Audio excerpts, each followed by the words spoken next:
وعلیکم السلام ورحمۃ اللہ وبرکاتہ۔ برادر مکرم، آپ نے یاسر بھائی کی جانب سے کچھ استفسارات پیش کیے جن کا خلاصہ یہ ہے کہ بیماری متعدی ہوتی ہے اور جدید سائنس اس کو پروو کر چکی ہے، اور بعض روایت سے بھی یہی ثابت ہے کہ بیماری متعدی ہوتی ہے، جبکہ میں نے اپنے گفتگو میں اس بات کو بیان کیا تھا کہ کوئی بیماری متعدی نہیں ہوتی۔ تو الحمدللہ رب العالمین، نبی کریم صلی اللہ تعالیٰ علیہ وسلم کی احادیث طیبہ سے یہی ثابت ہے کہ کوئی بیماری متعدی نہیں ہوتی۔ اس حوالے سے امام اہل سنت مجدد دین و ملت الشاہ امام احمد رضا خان علیہ الرحمۃ الرحمن کا ایک رسالہ ہے، الحق المشتلا فی حکم المبتلا۔ اس رسالے میں اعلیٰ حضرت فاضل بریلوی رحمۃ اللہ علیہ سے یہی سوال کیا گیا کہ ایک مریض کے حوالے سے ڈاکٹرز کا کہنا یہ ہے کہ اس کے ساتھ کھانا پینا، نشست و برخاست سب قطعی طور پہ منع ہے، بلکہ بعض اطباء شرع شریف کا بھی ایسا ہی حوالہ دیتے ہیں۔ تو انہوں نے اعلیٰ حضرت رحمۃ اللہ سے یہ سوال کیا کہ یہ بات درست ہے؟ تو اعلیٰ حضرت فاضل بریلوی رحمۃ اللہ تعالیٰ علیہ، جو کہ علم کا سمندر ہیں، اور آپ رحمۃ اللہ علیہ ایسی تحقیق فرماتے ہیں کہ اس کے بعد کسی کو گفتگو کرنے کی گنجائش نہیں رہتی، تو آپ نے حمد و صلوات کے بعد اپنے رسالے میں ارشاد فرمایا کہ احادیث اس باب میں بظاہر مختلف آئیں، ہم اولاً انہیں ذکر کریں گے، پھر ان کے بعد شرعی معنی کی طرف متوجہ ہوں گے۔ تو یہ آپ نے بات بیان کرنے کے بعد پھر آپ نے دو قسم کی احادیث بیان کی۔ بعض وہ احادیث کہ جن سے بظاہر ایسا لگتا ہے کہ بیماری متعدی ہے، حالانکہ اس میں کوئی نص نہیں ہے، جس میں فرمایا نہیں گیا کہ بیماری متعدی ہوتی ہے، لیکن ایسا ٹریٹمنٹ ظاہر ہوتا ہے کہ گویا کہ بیماری متعدی ہے، شاید اس وجہ سے یہ طرز عمل کیا گیا۔ پھر اس کے بعد آپ نے وہ احادیث بیان فرمائی کہ جس میں بالکل واضح ہے اور نفی ہے اس بات کی کھلم کھلا اور نص صریح ہے کہ کوئی بیماری متعدی یعنی کانٹیجیس نہیں ہے، کہ اڑ کر نہیں لگتی، اور جس میں بتایا گیا کہ یہ زمانہ جاہلیت کا نظریہ تھا کہ ان لوگوں کا خیال تھا کہ بیماری اڑ کے لگ جاتی ہے۔ تو اعلیٰ حضرت رحمۃ اللہ علیہ نے پہلے وہ احادیث بیان فرمائی جن سے وہم ہوتا ہے کہ شاید بیماری کانٹیجیس یعنی متعدی ہے۔ تو اس میں امام اہل سنت نے سب سے پہلی جو حدیث بیان فرمائی وہ امام بخاری رحمۃ اللہ علیہ سے روایت کی کہ سرکار دو عالم صلی اللہ علیہ وسلم فرماتے ہیں کہ تم جذامی آدمی سے ایسے بچو کہ جس طرح کے شیر سے بچا جاتا ہے۔ پھر آپ رحمۃ اللہ علیہ نے دوسری حدیث بیان فرمائی، یعنی جس سے وہم ہوتا ہے کہ بیماری کانٹیجیس ہے، اس حوالے سے حدیث بیان فرما رہے ہیں کہ نبی علیہ الصلوۃ والسلام فرماتے ہیں اتقوا صاحب الجذام کما یتقی السبع اذا حبط وادیا فاحبطوا غیرہ، کہ تم جذامی سے ایسے بچو جس طرح کے درندے سے بچا جاتا ہے، اور جذامی اگر کسی ایک وادی میں اترے تو تم دوسری کسی وادی میں اترو۔ تو اس کو آپ نے مختلف حوالہ جات سے بیان کیا۔ پھر تیسری حدیث اعلیٰ حضرت فاضل بریلوی رحمۃ اللہ نے بیان فرمائی کہ رسول اللہ صلی اللہ علیہ وسلم فرماتے ہیں کلم المجذوم وبینک وبینہ قدر رمح او رمحین، کہ تو جذامی سے جب بات کرے تو تیرے بیچ میں اور اس کے بیچ میں ایک نیزے کا یا دو نیزوں کا فاصلہ ہونا چاہیے۔ چوتھی حدیث میں کہ رسول اللہ صلی اللہ تعالیٰ علیہ وسلم ارشاد فرماتے ہیں لا تدیم النظر الی المجذومین، کہ تم جذامی لوگوں کی طرف نگاہ بھر کے نہ دیکھو، ٹکٹکی باندھ کے مت دیکھو۔ پانچویں حدیث میں رسول اللہ صلی اللہ علیہ وسلم نے ارشاد فرمایا لا تدیم النظر الی المجذومین اذا کلمتموہم فلیکن بینکم وبینہم قدر رمح، کہ تم لوگ ٹکٹکی باندھ کر جذامی لوگوں کو مت دیکھو، اور جب ان سے بات کرو تو تمہارے بیچ میں اور ان کے بیچ میں ایک نیزے کا فاصلہ ہونا چاہیے۔ پھر چھٹی حدیث جس کا یاسر بھائی نے بھی حوالہ دیا کہ جب وفد ثقیف حاضر بارگاہ اقدس ہوئے اور دست انور پہ بیعتیں کی، ان میں سے ایک صاحب کو عارضہ تھا، حضور اقدس صلی اللہ علیہ وسلم نے ان سے فرما بھیجا ارجع فقط بایانہ کا، رواہ ابن ماجہ، یعنی واپس جاؤ تمہاری بیعت ہو گئی، یعنی زبانی کافی ہے، مصافحہ نہ ہونا معنی بیعت نہیں ہے۔ پھر 7ویں حدیث یہ بیان کی کہ حضور اکرم صلی اللہ علیہ وسلم نے ایک مجذوم کو آتے دیکھا، یعنی جذام والے شخص کو آتے دیکھا۔ حضرت انس رضی اللہ تعالیٰ سے فرمایا یا انس اسن البساط لا یطأ علیہ بقدمہ، کہ انس بچھونا الٹ دو کہیں یہ اس پر اپنا پاؤں نہ رکھ دے۔ 8ویں حدیث ہے کہ رسول اللہ صلی اللہ تعالیٰ علیہ وسلم مکہ معظمہ و مدینہ منورہ کے درمیان وادی اسفان پہ گزرے، وہاں کچھ لوگ مجذوم پائے، سواری کو تیز چلا کے وہاں سے تشریف لے گئے اور فرمایا کہ ان کان شیء من الداء یعتدی فہو ھذا، یعنی اگر بیماریوں میں سے کوئی بیماری متعدی ہوتی تو پھر یہ ہوتی، تو اگر کوئی بیماری اڑ کے لگتی تو وہ یہی ہوتی۔ 9ویں حدیث میں ہے کہ ایک جذامی عورت کعبہ معظمہ کا طواف کر رہی تھی، امیر المومنین فاروق اعظم رضی اللہ تعالیٰ عنہ نے اس سے فرمایا یا امۃ اللہ لا تؤذی الناس لو جلست فی بیتک، جسے امام مالک نے روایت کیا کہ فرمایا کہ اے اللہ کی بندی لوگوں کو ایذا نہ دے، اچھا ہو کہ تم اپنے گھر پہ بیٹھی رہو، پھر وہ گھر سے نہ نکلیں۔ 10ویں حدیث میں ہے کہ عمر بن خطاب رضی اللہ تعالیٰ عنہ سے ہے، تو آپ نے معیقیب کو فرمایا اجلس من قدح رمح، کہ تم مجھ سے ایک نیزے کے فاصلے پہ بیٹھو، وکان بی ذالک الداء وکان بدریا، اور ان کو بھی وہی جذام والی بیماری تھی، حالانکہ وہ بدری صحابی تھے۔ تو یہ 10 حدیثیں ہیں جو اعلیٰ حضرت فاضل بریلوی رحمۃ اللہ علیہ نے بیان فرمائی، جن سے بظاہر لوگوں کو یہ وہم ہوتا ہے کہ شاید بیماری اڑ کے لگتی ہے، بیماری کانٹیجیس یعنی متعدی ہوتی ہے، اسی لیے یہ رویہ اختیار کیا گیا۔ اب اس کے بعد میں ان احادیث کو بیان کروں گا جس میں اعلیٰ حضرت فاضل بریلوی رحمۃ اللہ تعالیٰ علیہ نے یہ بتایا، ان احادیث سے یہ ظاہر ہوتا ہے اور نص صریح ہے وہ احادیث کہ کوئی بیماری متعدی نہیں ہوتی، کانٹیجیس نہیں ہوتی، اڑ کے نہیں لگتی۔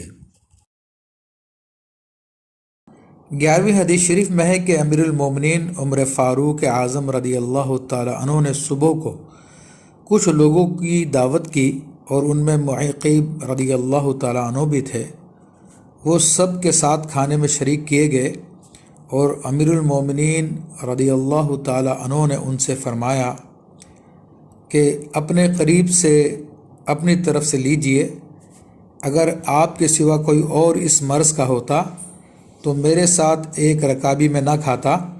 اور مجھ میں اور اس میں ایک نیزے کا فاصلہ ہوتا۔ 12ویں حدیث میں ہے کہ امیر المومنین فاروق اعظم رضی اللہ تعالیٰ عنہ کے دسترخوان پر شام کو کھانا رکھا گیا، لوگ حاضر تھے، امیر المومنین برآمد ہوئے، ان کے ساتھ کھانا تناول فرمائیں۔ معیقیب بن ابی فاطمہ دوسی صحابی مہاجر حبشہ رضی اللہ تعالیٰ عنہ سے فرمایا کہ قریب آئیے، بیٹھیے، خدا کی قسم دوسرا ہوتا تو ایک نیزے سے کم فاصلے پہ میرے پاس نہ بیٹھتا۔ 13ویں حدیث میں ہے کہ محمود بن لبید انصاری رضی اللہ تعالیٰ عنہ سے موضع جشک کے رہنے والے بعض لوگوں نے بیان کیا کہ عبداللہ بن جعفر طیار رضی اللہ تعالیٰ عنہ نے حدیث بیان کی کہ حضور سید عالم صلی اللہ تعالیٰ علیہ وسلم نے فرمایا جذامی سے بچو جیسا درندے سے بچتے ہیں، وہ ایک نالے میں اترے تو تم دوسرے میں اترو۔ میں نے کہا واللہ اگر عبداللہ بن جعفر رضی اللہ تعالیٰ عنہ نے یہ حدیث بیان کی تو غلط نہ کہا۔ جب میں مدینہ طیبہ آیا، ان سے ملا، ان سے اس حدیث کا حال پوچھا کہ اہل جرش آپ سے یوں ناقل تھے، تو انہوں نے فرمایا واللہ انہوں نے غلط نقل کی، میں نے یہ حدیث ان سے نہ بیان کی میں نے تو امیر المومنین عمر رضی اللہ تعالیٰ عنہ کو یہ دیکھا ہے کہ پانی ان کے پاس لایا جاتا، وہ معیقیب رضی اللہ تعالیٰ عنہ کو دیتے، معیقیب پی کر اپنے ہاتھ سے امیر المومنین کو دیتے، امیر المومنین ان کے منہ رکھنے کی جگہ اپنا منہ رکھ کر پانی پیتے۔ میں سمجھتا کہ امیر المومنین یہ اس لیے کرتے ہیں کہ بیماری اڑ کر لگنے کا خطرہ ان کے دل میں نہ آنے پائے۔ پھر 14ویں حدیث میں ہے کہ امیر المومنین صدیق اکبر رضی اللہ تعالیٰ عنہ کے دربار میں قوم ثقیف کے سفیر حاضر ہوئے، کھانا حاضر لایا گیا، وہ نزدیک آئے، مگر ایک صاحب کے اس مرض میں مبتلا تھے، الگ ہو گئے۔ صدیق اکبر رضی اللہ تعالیٰ عنہ نے فرمایا قریب آؤ، وہ قریب آئے، فرمایا کھانا کھاؤ۔ حضرت قاسم بن محمد بن ابی بکر صدیق رضی اللہ تعالیٰ عنہ فرماتے ہیں کہ سیدنا ابو بکر صدیق رضی اللہ تعالیٰ عنہ نے شروع کیا کہ جہاں سے وہ مجزوم نوالہ لیتے وہیں سے صدیق نوالہ لے کر نوش فرماتے رضی اللہ تعالیٰ عنہ۔ غالباً یہ وہی مریض ہیں جن سے زبانی بیت پر اکتفا فرمائی گئی تھی۔ 15ویں حدیث جلیل میں ہے کہ ان رسول اللہ صلی اللہ تعالی علیہ وآلہ وسلم اخذ بید رجل مجزوم، کہ بے شک نبی کریم صلی اللہ تعالی علیہ وآلہ وسلم نے ایک جذامی شخص کا ہاتھ پکڑا، فادخلها معه فی القصعۃ، پھر ان کا ہاتھ اپنے ہاتھ کے ساتھ کھانے کے برتن میں ڈالا، پھر فرمایا کل ثقۃ باللہ وتوکلا علی اللہ، کہ تو اللہ پہ بھروسہ کر کر اور اللہ پہ توکل کر کے کھا لے۔ پھر اس کے بعد اعلیٰ حضرت فاضل بریلوی رحمۃ اللہ تعالیٰ علیہ نے 16ویں حدیث بیان فرمائی کہ رسول اللہ صلی اللہ علیہ وسلم فرماتے ہیں کل مع صاحب البلائی تواضعا لربک و ایمانا، کہ تو صاحب بلا کے ساتھ، یعنی جو شخص لوگوں کے نظریے کے مطابق کسی متعدی مرض میں مبتلا ہے، کانٹیجیس بیماری میں مبتلا ہے، تو اس کے ساتھ کھا، اپنے رب کے لیے عاجزی کرتے ہوئے، اس پہ ایمان لاتے ہوئے۔ پھر 17ویں حدیث میں ہے کہ ایک بیوی نے ام المومنین صدیقہ رضی اللہ تعالیٰ عنہ سے پوچھا کیا رسول اللہ صلی اللہ تعالیٰ علیہ وآلہ وسلم مظلوموں کے حق میں فرماتے ہیں کہ تم مظلوموں سے ایسے بھاگو جس طرح کہ تم شیر سے بھاگتے ہو؟ تو ام المومنین رضی اللہ تعالیٰ عنہ نے فرمایا کلا ولکنہ لا عدویٰ فمن عاد الاول، کہ ہرگز نہیں، بلکہ یہ فرماتے تھے کہ بیماری اڑ کے نہیں لگتی، جسے پہلے ہوئی اسے کس کی اڑ کے لگی۔ تو یہ حضرت ام المومنین رضی اللہ تعالیٰ عنہ کا ایک طریقہ تھا، انداز تھا، اس انداز میں آپ نے اس کی نفی فرمائی، کہ حدیث کی نفی نہیں فرمائی بلکہ اپنے علم کی نفی فرمائی، اور اس سے جو وہم ہوتا تھا کہ بیماری اڑ کے لگتی ہے تو واضح طور پہ اس کے رد میں فرمایا کہ لا عدویٰ، کوئی بیماری متعدی نہیں ہوتی۔ پھر اس کے بعد اعلیٰ حضرت فاضل بریلوی رحمۃ اللہ تعالیٰ علیہ نے 18 سے لے کر 30 تک احادیث نقل فرمائی، اور وہ تقریباً حدیث ایک ہی ہے لیکن مختلف روایتوں کے اعتبار سے چونکہ وہ مختلف احادیث بن جاتی ہیں، جس کا مین جز جو ہے وہ حضرت ام المومنین رضی اللہ تعالیٰ عنہ سے ہے کہ حضور علیہ الصلوۃ والسلام نے فرمایا کہ لا عدویٰ، کہ کوئی بیماری متعدی نہیں ہوتی، کانٹیجیس نہیں ہوتی۔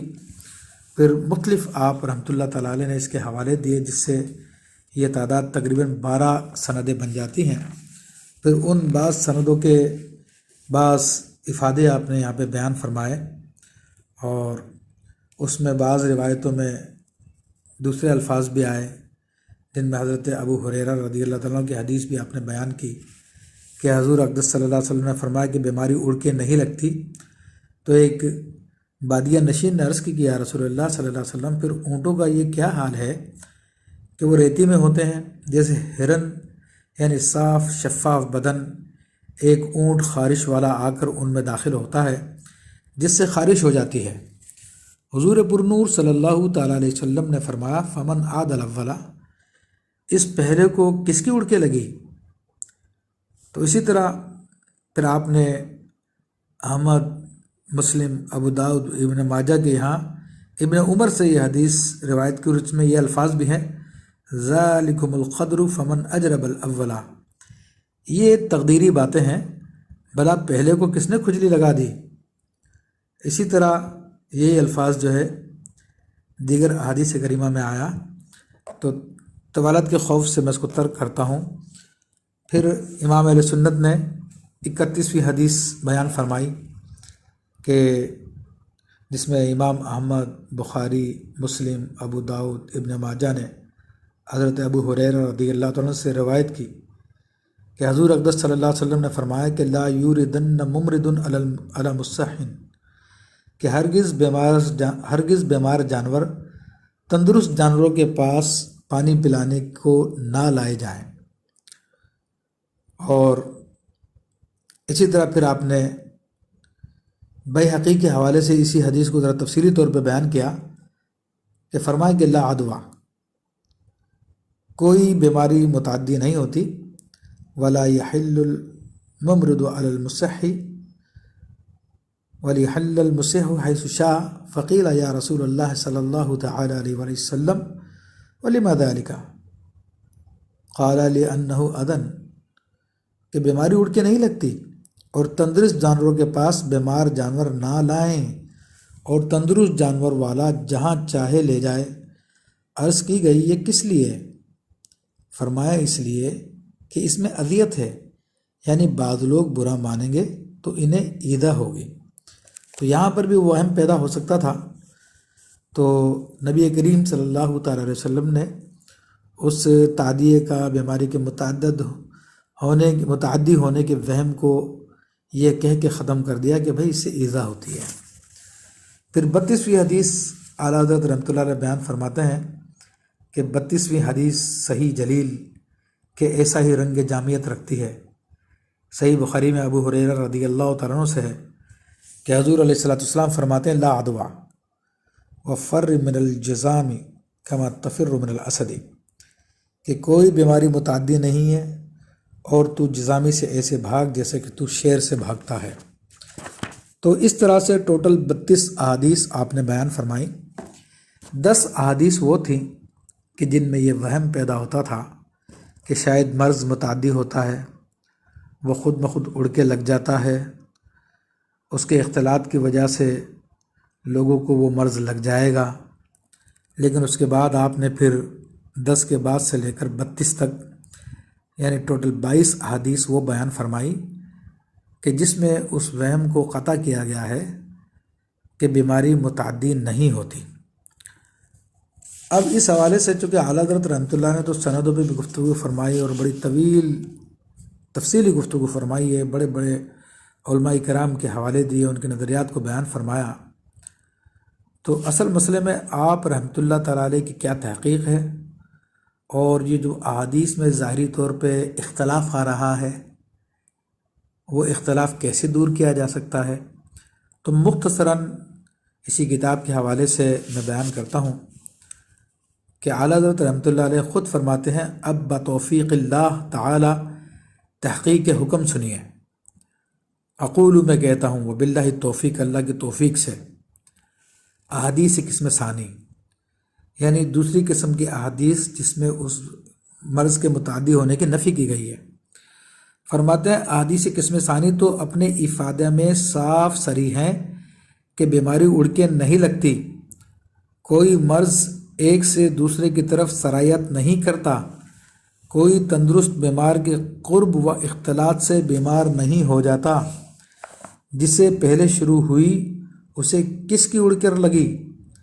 ان متواتر و روشن و ظاہر ارشادات عالیہ کو سن کر یہ خیال کسی طرح گنجائش نہیں پاتا کہ واقع میں تو بیماری اڑ کر لگتی ہے، مگر رسول اللہ صلی اللہ علیہ وسلم نے زمانہ جاہلیت کا وسوسہ اٹھانے کے لیے مطلقاً اس کی نفی فرمائی۔ پھر حضور اقدس صلی اللہ تعالی علیہ وآلہ وسلم و اجلہ صحابہ کرام رضوان اللہ علیہ مجمعین کی عملی کارروائی، مظلوموں کو اپنے ساتھ کھلانا، ان کا جھوٹا پانی پینا، ان کا ہاتھ اپنے ہاتھ سے پکڑ کر برتن میں رکھنا، خاص ان کے کھانے کی جگہ سے نوالا اٹھا کر کھانا، جہاں منہ لگا کر انہوں نے پیا بالقصد اسی جگہ منہ رکھ کر خود نوش کرنا۔ اور یہ بھی واضح کر رہی ہے کہ ادوا یعنی ایک کی بیماری دوسرے کو لگ جانا محض خیال باطل ہے، ورنہ اپنے آپ کو بلا کے لیے پیش کرنا شرع ہرگز روایت نہیں رکھتی۔ قال اللہ تعالی ولا تلقوا بایدیکم الی التہلکہ، آپ اپنے ہاتھوں ہلاکت میں نہ پڑو۔ یعنی آخر میں جو اعلیٰ حضرت رحمۃ اللہ علیہ نے آیت طیبہ کا حوالہ دیا، وہ یہی فرما رہے ہیں کہ اگر صحابہ کرام کے نزدیک بھی اگر وہ بیماری اڑ کے لگ جاتی تو پھر وہ صحابہ کرام جنہوں نے ان کے اپنے ساتھ بٹھایا، خود سرکار دو عالم صلی اللہ علیہ وسلم کا عمل بھی ثابت ہے، تو وہ تو اس آیت طیبہ کے خلاف ہو جاتا کہ تم اپنے ہاتھوں سے اپنے آپ کو ہلاکت میں نہ ڈالو۔ تو وہ قرآن و حدیث کو جاننے والے تھے، قرآن پہ عمل کرنے والے تھے، تو ان کی اس طرز عمل سے یہ بات واضح ہو گئی کہ بیماری خود بخود اڑ کے نہیں لگتی۔ پھر اسی پہ گفتگو فرماتے ہوئے دونوں احادیث کے درجوں کے حوالے سے گفتگو کرتے ہیں کہ پہلے قسم کی احادیث کا درجہ کیا ہے، اور جو دوسری قسم کی احادیث جس میں بیماری کے متعدی ہونے کی نفی کی گئی ہے ان کا علم حدیث میں درجہ کیا ہے۔ تو فرماتے رہی قسم اول کی حدیثیں وہ اس درجہ عالیہ صحت پر نہیں جس پر احادیث نفی ہیں، یعنی جن سے وہم ہوتا ہے کہ بیماری کانٹیجیس ہے یا متعدی ہے، وہ اس درجے صحت کی نہیں ہے، اتنی پاورفل نہیں ہے جس قدر پاورفل دوسری احادیث ہے جن میں مرض کے متعدی ہونے کی نفی کی گئی ہے۔ بلکہ فرماتے ہیں پہلی قسم کی احادیث کے حوالے سے ان میں اکثر ضعیف ہیں، جیسا کہ ہم بیان و اشارہ کرائے، اور بعض غیر درجہ حسن ہے، صرف حدیث اول کی تصحیح ہو سکتی ہے، مگر وہی حدیث اس سے اعلیٰ درجے پر جو صحیح بخاری میں آئی، خود اسی میں ابطال ادوا موجود، یعنی مرض کے متعدی ہونے کا بطلان موجود ہے کہ مجزوم سے بھاگو اور بیماری اڑ کے نہیں لگتی۔ تو یہ حدیث خود واضح فرما رہی ہے بھاگنے کا حکم اس وسوسے اور اندیشے کی بنا پر نہیں۔ پھر اس کے باوجود صحت میں اس کا پایہ بھی دیگر احادیث نفی سے گرا ہوا ہے کہ امام بخاری نے مسنداً روایت نہ کیا بلکہ بطور تعلیق بھی روایت کیا۔ پھر اسی حوالے سے اعلیٰ حضرت رحمۃ اللہ نے خوب گفتگو فرمائی۔ پھر آپ فرماتے ہیں کہ متواتر احادیث سے ثابت کہ بیماری اڑ کے نہیں لگتی، کوئی حدیث ثبوت ادوا میں نص نہیں ہے، یعنی کوئی حدیث بھی واضح نہیں ہے کہ جس میں فرمایا گیا ہو کہ بیماری اڑ کے لگ جاتی ہے۔ یہ تو متواتر حدیثوں میں فرمایا کہ بیماری اڑ کے نہیں لگتی، اور یہ ایک حدیث میں بھی نہیں آیا کہ عادی طور پہ اڑ کے لگ جاتی ہے۔ حدیث چہارم کہ جزامیوں کو نظر جما کے نہ دیکھو، ان کی طرف تیز نگاہ نہ کرو۔ اب اعلیٰ حضرت فاضل بریلوی رحمۃ اللہ تعالیٰ علیہ وہ دیگر احادیث جن سے بظاہر طور پہ بعض لوگوں کو یہ سمجھ میں آ رہا ہے کہ شاید رسول اللہ صلی اللہ علیہ وسلم نے جزامی کے ساتھ جو بیعت نہیں لی یا جو طرز عمل اختیار فرمایا، تو اس سے شاید انہوں نے وہ نتیجہ نکالا کہ بیماری متعدی ہوتی ہے، اس کی نفی کر رہے ہیں اور اس کا محل بیان فرما رہے ہیں کہ جزامیوں کی طرف نظر جما کے نہ دیکھو۔ صاف یہ محمل رکھتی ہے کہ ادھر زیادہ دیکھنے سے تمہیں گھن آئے گی، نفرت پیدا ہوگی، ان مصیبت زدوں کو حقیر سمجھو گے۔ ایک تو یہ خود حضرت عزت یعنی اللہ تعالیٰ کو پسند نہیں، پھر اس سے ان گرفتاران بلا کو ناحق ایذا پہنچے گی اور یہ جائز نہیں۔ پھر چھٹی حدیث کے بارے میں فرمایا کہ ان سقفی صحابی سے فرمایا کہ پلٹ جاؤ، تمہاری بیعت ہو گئی ہے، تو اس کی متعدد وجوہ ہیں فرمانے کی۔ فرماتے ہیں کہ نمبر 1، انہیں مجلس اقدس میں نہ بلایا کہ حاضرین دیکھ کر حقیر نہ سمجھے۔ نمبر 2، 1000 میں کسی کو دیکھ کر خیال نہ پیدا ہو کہ ہم ان سے بہتر ہیں، خود بینی اس مرض سے بھی سختر بیماری ہے۔ نمبر 3، مریض اہل مجمع کو دیکھ کر غمگین نہ ہو کہ یہ سب ایسے چین میں ہیں اور وہ بلا میں، تو اس کے قلب میں تقدیر کی شکایت پیدا ہوگی۔ نمبر 4، حاضرین کا لحاظ فرمایا کہ عرب بلکہ عرب و عجم جمہور بنی آدم بالطبع ایسے مریض کی قربت سے برا مانتے ہیں، نفرت لاتے ہیں۔ نمبر 5، میں کہتا ہوں کہ ممکن ہے کہ خاطر مریض کا لحاظ فرمایا کہ ایسا مریض خصوصاً نو مبتلا، خصوصاً ذی وجاہت مجمع میں آتے ہوئے شرماتا ہے۔ نمبر 6، میں کہتا ہوں کہ ممکن کہ مریض رضی اللہ تعالیٰ عنہ کے ہاتھوں سے رطوبت نکلتی تھی تو نہ چاہا کہ مصافحہ فرمائے، غرض واقع حال محل صدگونا احتمال ہوتا ہے، حجت عام نہیں ہو سکتا۔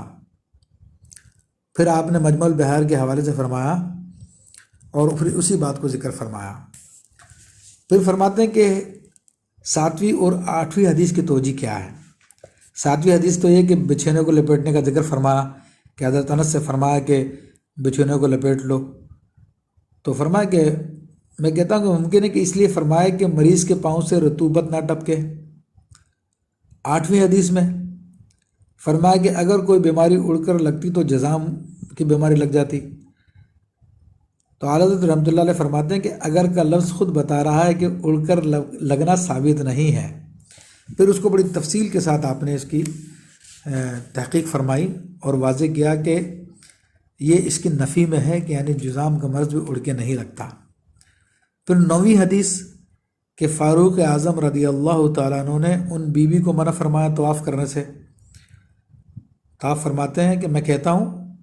وہاں بھی 4 وجہ اولین جاری، یعنی جو ہم نے 4 وجوہات بتائی 6ٹھی حدیث کے حوالے سے جو اعلیٰ حضرت نے نقل کی ہے، یعنی کہ حاضرین اس کو حقیر نہ سمجھے تو لوگ خود بینی میں مبتلا نہ ہو جائیں اور خود مریض کے دل میں شکایت پیدا نہ ہو، اور فطرتاً جو ہے بنی آدم کے دل میں اس قسم کے مرض سے نفرت لاتے ہیں۔ تو فرمایا کہ 4 وجہ تو وہی ہیں عمر فاروق رضی اللہ عنہ کے منع کرنے کی، جیسا کہ چھپی بات نہیں ہے۔ پھر 11ویں حدیث اور 12ویں حدیث کی توجیہ میں پھر 13ویں حدیث کہ حدیث ادوا کی بیخ کنی اور اس کا بے اصل ہونا ثابت ہے۔ 11ویں حدیث اور 12ویں حدیث کا فقرہ کہ امیر المومنین نے معقیب رضی اللہ تعالیٰ سے فرمایا دوسرا ہوتا تو تم مجھ سے ایک نیزے کے فاصلے میں بیٹھتا۔ تو امام علیہ سنت فرماتے ہیں میں کہتا ہوں کہ انہی حدیثوں میں ہے کہ ان کو اپنے ساتھ کھلایا۔ اگر یہ معاملہ متعدی کا سبب ہوتا تو اہل فضل کی خاطر سے اپنے آپ کو مورث بلا میں ڈالنا روانہ ہوتا، یعنی فرما رہے ہیں کہ اگر واقعی یہ مرض متعدی ہوتا تو عمر فاروق رضی اللہ تعالیٰ عنہ بلا وجہ اپنے آپ کو بلا میں نہ ڈالتے۔ پھر 13ویں حدیث کی تعویلہ بیان فرماتے ہیں کہ 13ویں حدیث نے تو خوب ظاہر کر دیا کہ امیر المومنین خیال ادوا کی بیخ کے نہیں فرماتے تھے، نری خاطر منظور تھی،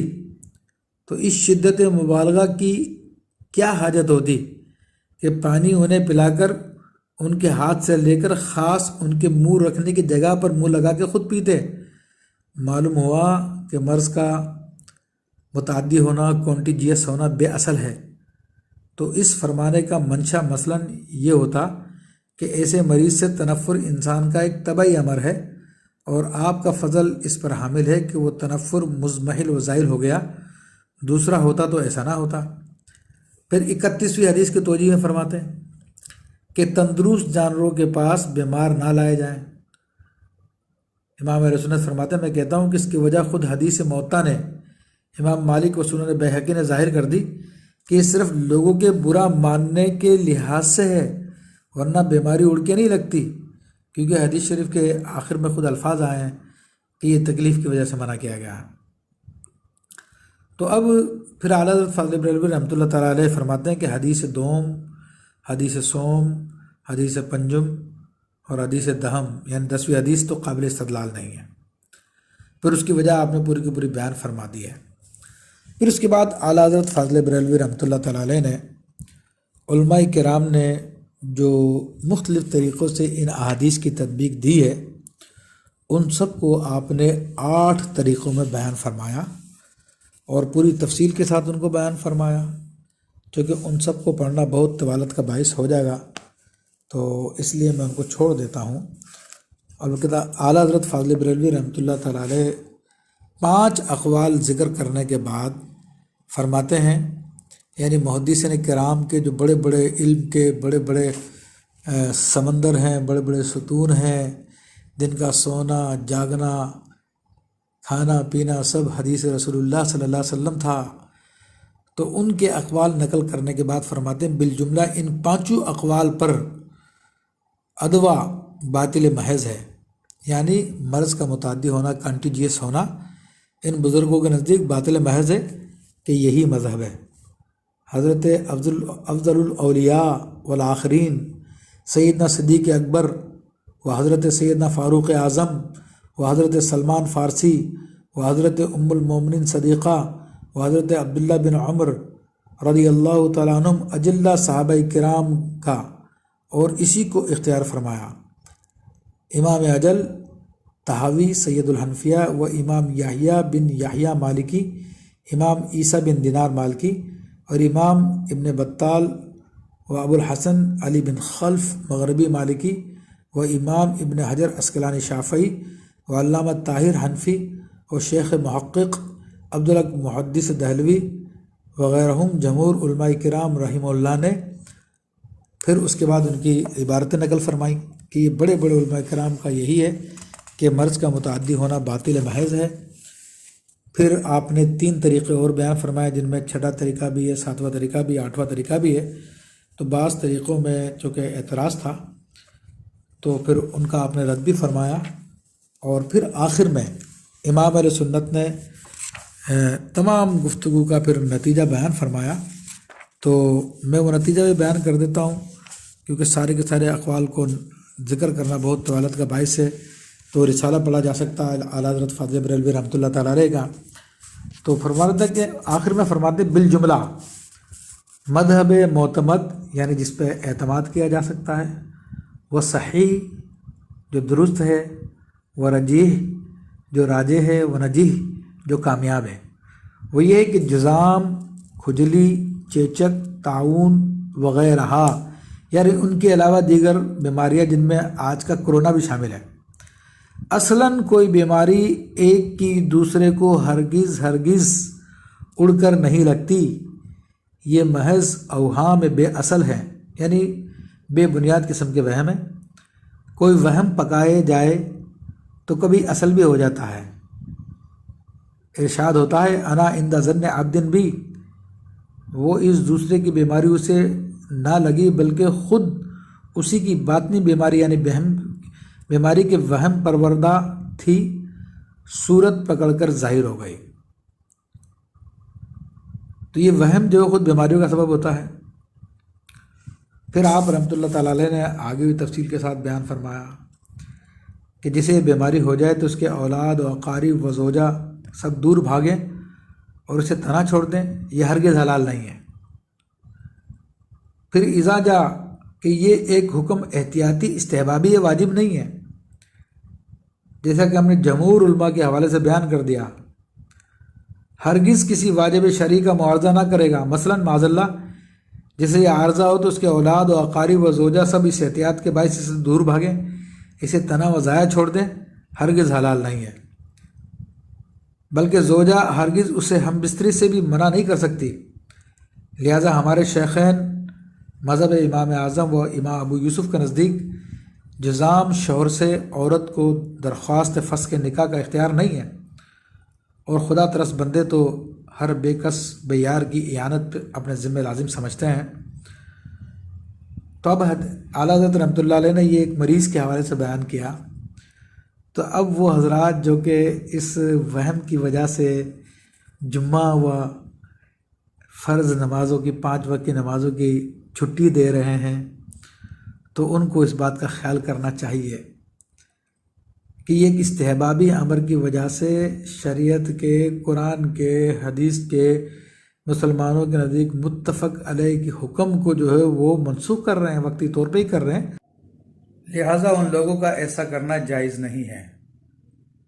اور اس کے علاوہ بعض حضرات کی میں نے ویڈیوز دیکھی تو انہوں نے ایک نئی تعبیر بیان فرمائی۔ وہ کہتے ہیں کہ بیماری ایک کیف ہے اور جبکہ جراثیم اور چیز ہے، تو جو سائنس کہہ رہی ہے وہ بھی ٹھیک ہے، اور جو نبی علیہ السلام کی حدیث طیبہ ہے وہ بھی ٹھیک ہے۔ تو اعلیٰ حضرت فاضل بریلوی رحمۃ اللہ علیہ کے اس رسالے کو پڑھنے کے بعد یہ ہر ذی فہم پہ یہ بات روشن ہو جاتی ہے کہ اعلیٰ حضرت فاضل بریلوی رحمۃ اللہ تعالیٰ علیہ نے ہر قسم کے تعدیہ کی، مرض کے متعدی ہونے کی نفی فرمائی اور باقاعدہ اس کو احادیث طیبہ کی روشنی میں بیان فرمایا۔ اور یہ کہنا کہ بیماری ایک کیف ہے وہ ایک الگ چیز ہے، تو یہ نظریہ بھی درست نہیں، کیونکہ خود رسول اللہ صلی اللہ تعالیٰ علیہ وآلہ وسلم کی احادیث طیبہ سے ثابت ہے کہ آپ نے بخار کو بھی مدینہ منورہ سے نکل جانے کا حکم دیا، تعاون کو بھی آپ نے مدینہ منورہ سے نکل جانے کا حکم دیا۔ تو یہ ارادتاً کسی کا حکم سن کے چلے جانا، تو یہ کیف اس کا کام نہیں، کیف کا کام نہیں ہے، بلکہ یہ اس کا کام ہے جس کا کوئی وجود ہوتا ہے۔ تو نبی کریم صلی اللہ تعالیٰ علیہ وسلم کی احادیث طیبہ ان بیماریوں کے وجود کو ثابت کرتی ہے، تبھی آپ علیہ السلام نے انہیں حکم دیا۔ اور فی زمانہ جسے سائنسدان وائرس کہتے ہیں یا جراثیم کہتے ہیں، وہی وہ بیماری کی صورت ہے۔ تو لہٰذا اگر یہ تعویل کی جائے کہ جناب وائرس تو متعدی ہو سکتا ہے لیکن بیماری متعدی نہیں ہوتی، تو اس سے وہی تعدیہ کا نظریہ آ جائے گا جو زمانہ جاہلیت کا تھا کہ جب بیماری اڑ کے لگتی ہے۔ بڑی زبردست بات اعلیٰ حضرت فاضل بریلوی رحمۃ اللہ علیہ نے اسی رسالے میں بیان فرمائی کہ احادیث کی روشنی میں، صحابہ کرام کے اقوال کی روشنی میں، کہ یہ سب تقدیری معاملے ہیں۔ اللہ تبارک و تعالیٰ کا حکم ہوتا ہے تو مرض کسی کو لاحق ہوتا ہے، اللہ کے حکم سے وہ مرض کسی کو اڑ کے لگ جاتا ہے۔ ویسے مرض کی طاقت نہیں ہے کہ اپنے مرضی سے، یا اسے سبب عادی بھی قرار نہیں دیا جا سکتا، کہ اعلیٰ حضرت فاضل بریلوی رحمۃ اللہ نے وضاحت کی ہے اس بات کی کہ رسول اللہ صلی اللہ تعالیٰ علیہ وسلم نے ان احادیث میں جمع لا عدوہ فرمایا، یہ مطلق نفی، کوئی یہ نہ سمجھے کہ مطلق نفی اس لیے فرما دی کہ جناب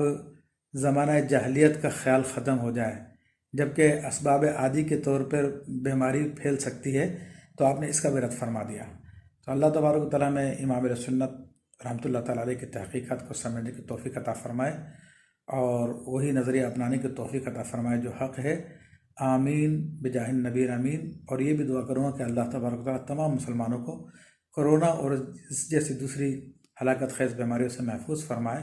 فضل فرمائے، کرم فرمائے۔ السلام علیکم ورحمۃ اللہ وبرکاتہ۔